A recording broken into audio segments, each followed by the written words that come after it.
Hi everyone, my name is Kabita, and I'm a graphic design major in the School of Visual Arts. Today I'll be talking about my thesis project, which explores the idea of home, how it's constructed, and how people draw from their past experiences and their own upbringings to inform how they build a home for themselves from the ground up. So my thesis started by being generally about the idea of space and how different people relate to the space around them in different ways. I was considering this from a few different perspectives. I was thinking about social, creative, professional, physical, and many other kinds of spaces. This broad concept led me to a few different forms of exploration. In the very beginning stages of this process, I looked at my bedroom as a creative space, and that having a room in which you can be isolated and can think without disruption allows individuals to find a liberated creative mindset. I spent a few weeks creating work, isolated in my bedroom, and recorded the process and documented the things that I made. I compiled all of this research into a book that acts as field notes, where I'm emphasizing the process that I engaged with more so than the work that I was producing. In addition to conducting a series of visual explorations as a research method, I felt that it was important for me to also be looking at outside resources that talk about the idea of space from different perspectives. All of this research was compiled into this book, which includes notes of my own in the margins. These texts include excerpts from literary sources, articles, TED Talks, and everything in between. The purpose of this research in the context of my thesis process was to explore different avenues that I could go down in order to specify my topic.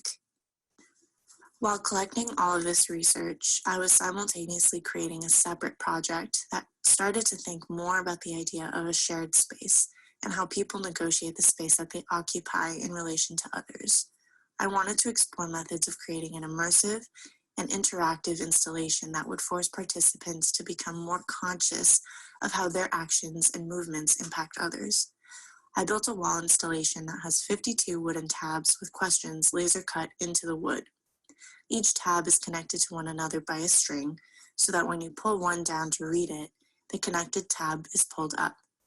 This installation is intended to engage groups of people so that when someone pulls a tab out of someone else's hand, or that tab moves in front of their faces, those two individuals will engage with each other to make sense of how they are sharing that space.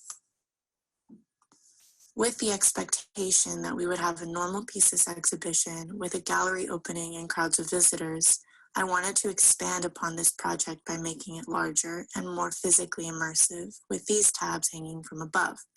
However, under new circumstances, our thesis show was canceled and is now being replaced with an online exhibition.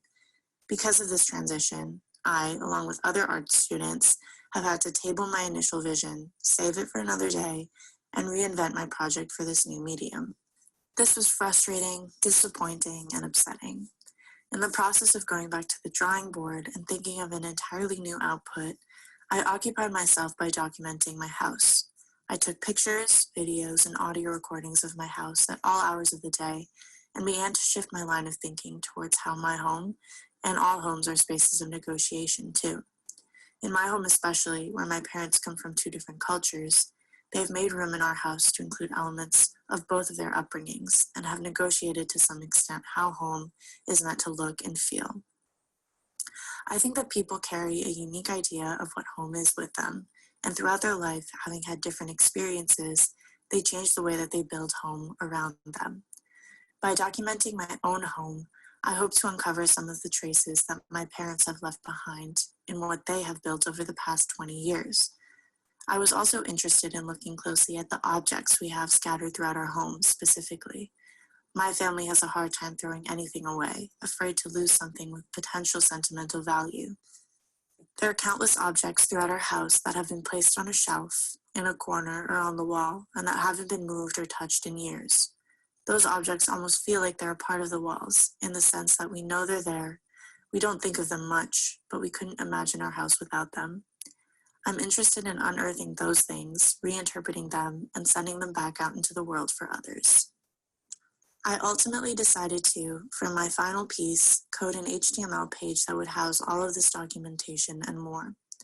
What you're seeing here is a simple HTML page with words and phrases that I wrote in relation to the idea of home, and each line is a link to something. The user is not meant to know what each word might lead to, and the only action item in this page, other than scrolling through it, is to click on each link. The majority of these words, when triggered, will download a zip file in the user's computer. These files will contain varying items. Some will be personal moments from my own documentation, and some will feel more universal and be more interactive. The idea is that people don't know what they're getting every time they click.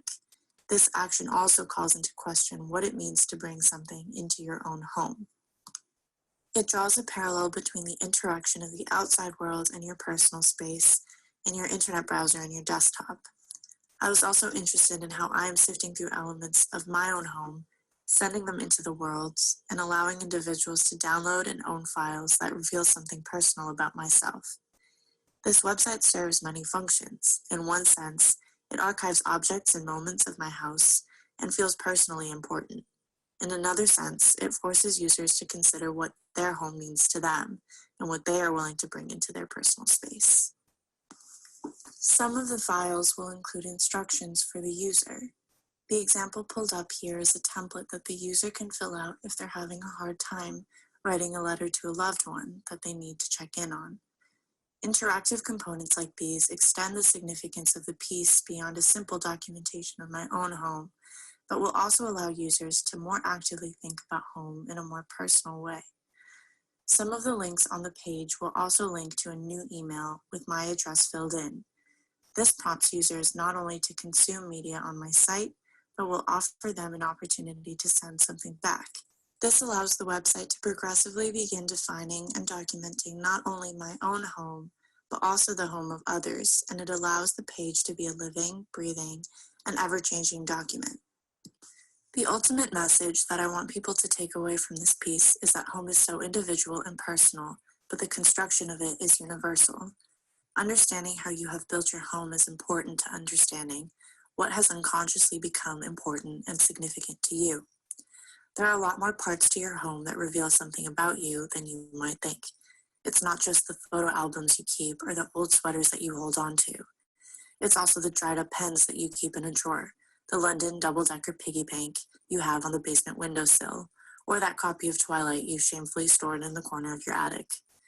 Making connections to how others have constructed their homes encourages people to think more closely and more appreciatively of what their own surroundings look like. I would lastly like to give a special thank you to the Kilachand Honors College, James Grady, and Yael Ort Tenor, who gave me guidance and support throughout my project. Thank you.